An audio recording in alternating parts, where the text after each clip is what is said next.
ಶುಭೋದಯ. ಶೃಂಗೇರಿ ಸುದ್ದಿಗೆ ಸ್ವಾಗತ. ಓದುತ್ತಿರುವವರು ಮಿಥುನ್ ಗುಡ್ಡೆತೋಟ. ಶ್ರೀ ಕ್ರೋಧಿನಾಮ ಸಂವತ್ಸರ, ದಕ್ಷಿಣಾಯನ, ಗ್ರೀಷ್ಮ ಋತು, ಆಷಾಢ ಮಾಸ, ಕೃಷ್ಣ ಪಕ್ಷ, ಚತುರ್ದಶಿ, ಪುನರ್ವಸು ನಕ್ಷತ್ರ, 3/8/2024 ಶನಿವಾರ. ಮಳೆ ನಕ್ಷತ್ರ ಆಶ್ಲೇಷ. ಮುಖ್ಯಾಂಶಗಳು: ಸೇತುವೆ ನಿರ್ಮಿಸುವಂತೆ ಬೇಗಾರ್ ಗ್ರಾಮ ಪಂಚಾಯಿತಿ ಗ್ರಾಮಸ್ಥರಿಂದ ಮನವಿ ಸಲ್ಲಿಕೆ. ಸುದ್ದಿಯ ವಿವರ: ಬೇಗಾರ್ ಗ್ರಾಮ ಪಂಚಾಯಿತಿಯ ಹಾರಗೊಪ್ಪ ಸೇತುವೆ ಪುನರ್ ನಿರ್ಮಾಣ ಮಾಡಿಕೊಡಬೇಕು ಎಂದು ಒತ್ತಾಯಿಸಿ ಗ್ರಾಮಸ್ಥರು ತಹಸೀಲ್ದಾರ್ಗೆ ಶುಕ್ರವಾರ ಮನವಿ ಸಲ್ಲಿಸಿದರು. ತಾಲೂಕು ಕಚೇರಿಯಲ್ಲಿ ಶುಕ್ರವಾರ ಮನವಿ ಸಲ್ಲಿಸಿ ಮಾತನಾಡಿದ ಗೇರುಬೈಲ್ ಶಂಕರಪ್ಪ, ಬಿದಿರುಗೋಡಿನಿಂದ ತಾರೊಳ್ಳಿ ಕೊಡಿಗೆ, ಬೈಲುಬಾರ್ ಕೋಟೆ, ಶುಂಠಿಹಕ್ಲು, ಕೆ ಮಸಿಗೆ ಮುಂತಾದ ಗ್ರಾಮಗಳಿಗೆ ಸಂಪರ್ಕ ಕಲ್ಪಿಸುವ ಹಾರಗೊಪ್ಪ ಹಳ್ಳದ ಕಿರು ಸೇತುವೆಗೆ ಹಾನಿಯಾಗಿದೆ. ಕಳೆದ ದಶಕದಿಂದ ಈ ಬಗ್ಗೆ ಸರ್ಕಾರಕ್ಕೆ ಮನವಿ ಸಲ್ಲಿಸುತ್ತಿದ್ದರೂ ಯಾವುದೇ ಪ್ರಯೋಜನವಾಗಿಲ್ಲ.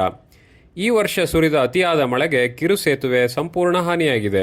ಸೇತುವೆ ಮಧ್ಯಭಾಗ ಕುಸಿದಿದ್ದು ಲಘು ವಾಹನ ಸಂಚಾರ ಮಾತ್ರ ಸಾಧ್ಯವಾಗುತ್ತಿದೆ ಎಂದರು.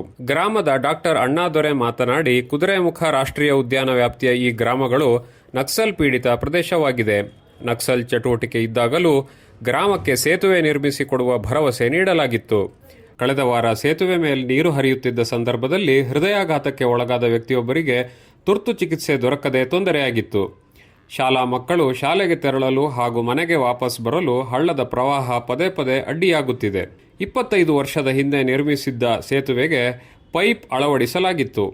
ಪೈಪ್ಗೆ ಕಸ ಕಡ್ಡಿ ಬಂದು ನೀರಿನ ಹರಿವಿಗೆ ತೊಂದರೆಯಾಗುವುದರಿಂದ ಪ್ರವಾಹದ ನೀರು ಸೇತುವೆ ಮೇಲೆ ಹರಿಯುತ್ತದೆ. ಶಾಲೆಗೆ ತೆರಳುತ್ತಿದ್ದ ಮಗುವೊಂದು ಪ್ರವಾಹದಲ್ಲಿ ದಾಟಲು ಹೋಗಿ ಕೂದಲೆಳೆ ಅಂತರದಲ್ಲಿ ಬಚಾವಾಗಿದ್ದು, ಸರ್ಕಾರ ವಿಶೇಷ ಆದ್ಯತೆ ಮೇಲೆ ಸೇತುವೆಯನ್ನು ಮೇಲ್ದರ್ಜೆಗೆ ಏರಿಸಬೇಕು ಎಂದು ಒತ್ತಾಯಿಸಿದರು. ತಹಸೀಲ್ದಾರ್ ಗೌರಮ್ಮರಿಗೆ ಮನವಿ ಪತ್ರ ಸಲ್ಲಿಸಲಾಯಿತು. ಈ ಸಂದರ್ಭದಲ್ಲಿ ಗ್ರಾಮಸ್ಥರಾದ ವೆಂಕಟೇಶ್ ಕೋಟೆ, ಬೈಲ್ಬಾರಿನ ಪ್ರಕಾಶ್, ಮಹೇಶ್, ಪ್ರದೀಪ್, ಗಣಪತಿ ಇದ್ದರು. ತಾಲೂಕಿನಾದ್ಯಂತ ಶುಕ್ರವಾರ ಮಳೆ ಅಬ್ಬರಿಸುತ್ತಿದ್ದು, ಬೆಳಗ್ಗೆಯಿಂದ ಒಂದೇ ಸಮನೆ ಜಡಿ ಮಳೆಯಾಗುತ್ತಿದೆ. ಗುರುವಾರ ರಾತ್ರಿ ಮಳೆ ಪ್ರಮಾಣ ಇಳಿಕೆಯಾಗಿದ್ದು, ಶುಕ್ರವಾರ ಮಳೆ ಪ್ರಮಾಣದಲ್ಲಿ ಹೆಚ್ಚಳವಾಗಿರುವುದು ಮತ್ತೆ ಪ್ರವಾಹ ಭೀತಿ ಸೃಷ್ಟಿಸಿದೆ. ತಮ್ಮ ಸೇವಾವಧಿಯಲ್ಲಿ ಗ್ರಾಹಕರ ವಿಶ್ವಾಸ ಗಳಿಸಿ ಉತ್ತಮ ಸೇವೆ ನೀಡಿರುವ ಹಿರಿಮೆಯಾಗಿದೆ ಎಂದು ಕರ್ನಾಟಕ ಬ್ಯಾಂಕ್ ಶಾಖಾ ವ್ಯವಸ್ಥಾಪಕ ಕಿರಣ್ ಹೇಳಿದರು. ಪಟ್ಟಣದ ಕರ್ನಾಟಕ ಬ್ಯಾಂಕ್ನಲ್ಲಿ ಶುಕ್ರವಾರ ಏರ್ಪಡಿಸಿದ್ದ ಬ್ಯಾಂಕ್ನಲ್ಲಿ ಸೇವೆ ಸಲ್ಲಿಸಿ ನಿವೃತ್ತಿ ಹೊಂದಿದ ಬೆಳಂದೂರ್ ಬಾಲಗಂಗಾಧರ್ ದಂಪತಿಯನ್ನು ಅಭಿನಂದಿಸಿ ಮಾತನಾಡಿದರು. ಇದೇ ಸಂದರ್ಭದಲ್ಲಿ ಬಾಲಗಂಗಾಧರ್ ದಂಪತಿಗೆ ನೆನಪಿನ ಕಾಣಿಕೆ ನೀಡಿ ಗೌರವಿಸಲಾಯಿತು.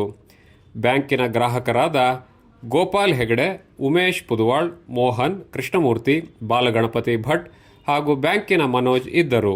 ಶೃಂಗೇರಿ ಪಟ್ಟಣ ಪಂಚಾಯಿತಿಯ ಪೌರ ಕಾರ್ಮಿಕರಿಗೆ ಸರ್ಕಾರಿ ಆಸ್ಪತ್ರೆಯಿಂದ ಆರೋಗ್ಯ ತಪಾಸಣೆ ಹಾಗೂ ಅರಿವು ಮೂಡಿಸುವ ಕಾರ್ಯಕ್ರಮ ಇತ್ತೀಚೆಗೆ ನಡೆಸಲಾಯಿತು. ಡಾಕ್ಟರ್ ಪ್ರಣೀಕ್ ಪ್ರೇಮ್, ಲೋಕೇಶ್ವರಪ್ಪ, ನೇಹಾ, ಮುಖ್ಯಾಧಿಕಾರಿ ಶ್ರೀಪಾದ್ ಇದ್ದರು. ಸುದ್ದಿ ಸಂಪಾದಕ ಕೆಎಲ್ ಗೋಪಾಲಕೃಷ್ಣ, ಸಹಕಾರ ಕೆವಿ ರಮೇಶ್, ತಾಂತ್ರಿಕ ಸಹಕಾರ ಮಿಥುನ್ ಗುಡ್ಡೆತೋಟ ಮತ್ತು ಸೌಮ್ಯ ವಿಜಯ್ ಕುಮಾರ್. ಜಾಹೀರಾತು ಹಾಗೂ ಪ್ರತಿಕ್ರಿಯೆ ನೀಡುವವರು ಶೃಂಗೇರಿ ಸುದ್ದಿ ಕೇಳಲು ನಿಮ್ಮ ಹೆಸರು, ವಾಟ್ಸ್ಆಪ್ ಸಂಖ್ಯೆಯನ್ನು 9448843831ಗೆ ವಾಟ್ಸ್ಆಪ್ ಮಾಡಿ. ವಂದನೆಗಳು.